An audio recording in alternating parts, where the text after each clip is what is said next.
تو آقا کریم علیہ السلام نے فرمایا یہ شوق گھر جا کے پورا کر لینا، لیکن بچوں کے سامنے، جن بچوں کو تم نہیں جانتے ہو، اپنے بیٹے کو بیٹا کہہ کے بھی نہیں پکارنا۔ یہ شریعت اسلامیہ کا مزاج ہے۔ بیوہ کے سامنے اپنی بیوی سے پیار نہ کرو، غریب کے سامنے اپنی دولت کی نمائش نہ کرو۔ میرے حضور نے یہاں تک ارشاد فرمایا اپنے گوشت کی خوشبو سے غریب ہمسائے کو تکلیف نہ دو،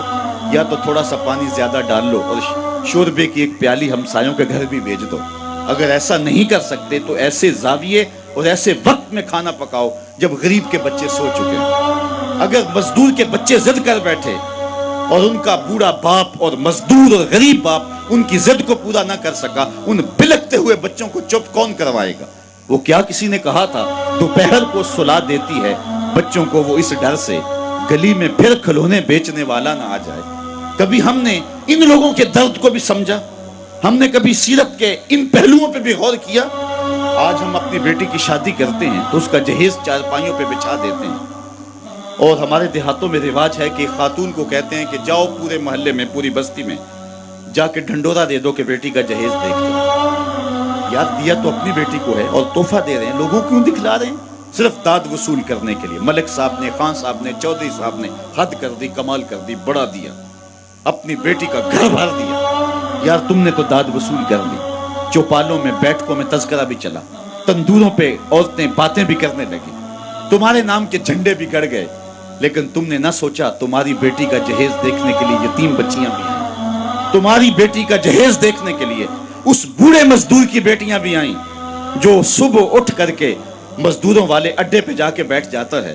اور اس کو بوڑھا سمجھ کے کوئی قبول نہیں کرتا، اور وہ کہتا مجھے 10 روپے کم دے دینا، مجھے ساتھ لے جاؤ، لیکن اس کو کوئی ساتھ لے جانے کے لیے تیار نہیں ہوتا۔ جب دھوپ خوب چمک پڑتی ہے اور اسے مایوسی ہوتی ہے کہ اب کوئی لینے نہیں آئے گا، تو وہ ڈبہ لٹکا کر کے روٹی والا گھر جب واپس پلٹتا ہے تو کوئی جانتا ہے اس کے قدم کتنے بوجھل ہوتے ہیں؟ آج وہ اپنی بیوی کو گھر سے نکلتے کہہ کے آیا تھا کہ جو رقم ملے گی اس کا آٹا لے کر کے آؤں گا، اس کا گھی لے کر کے آؤں گا۔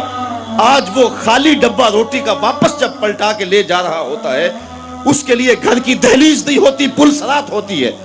اور اندر لوگوں کے کپڑے سی سی کے اور لوگوں کے گھروں کے برتن مانج مانج کے اپنے جہیز کی چیزیں بنانے والی بیٹیاں جب اپنے باپ کو یوں آج بھی خالی آتا ہوا دیکھتی ہیں تو جو کچوکے ان کے دل پہ لگتے ہیں اس کا مداوع کس کے پاس ہے؟ تم نے تو داد وصول کر لی، لیکن تمہاری بیٹی کا جہیز دیکھنے کے لیے اس مزدور کی بیٹیاں بھی گئیں۔ تارا ٹوٹتا سب نے دیکھا، یہ نہ دیکھا ایک نے بھی، کس کی آنکھ سے آنسو ٹپکا، کس کا سہارا چھوٹ گیا۔ کاش کہ ان درد مندوں کا بھی ہم نے حال پوچھا ہوتا اور ان دکھیوں کے رشتے ہوئے زخموں پر بھی ہم نے مرہم رکھی ہوتی اور حضور کی سیرت کے پیغام کو ہم نے سمجھا ہوتا، اور ہم اپنی معاشرت اور اپنے ارد گرد کے ماحول کے اندر ان چیزوں کو، اپنے محلے اور اپنی گلی کے اندر ان چیزوں کو دیکھا ہوتا۔ صاحب رات کی تنہائی کے اندر غریب کے گھر میں جا کے جو ہے وہ پیسے پھینک آنا، یہ بہت مشکل کام ہے، اس سے معاشرے میں داد نہیں ملتی ہے، لوگ جو ہے وہ اخبارات میں اشتہار نہیں چھپاتے ہیں، یہ مشکل کام ہے، اس لیے انسان اس مشکل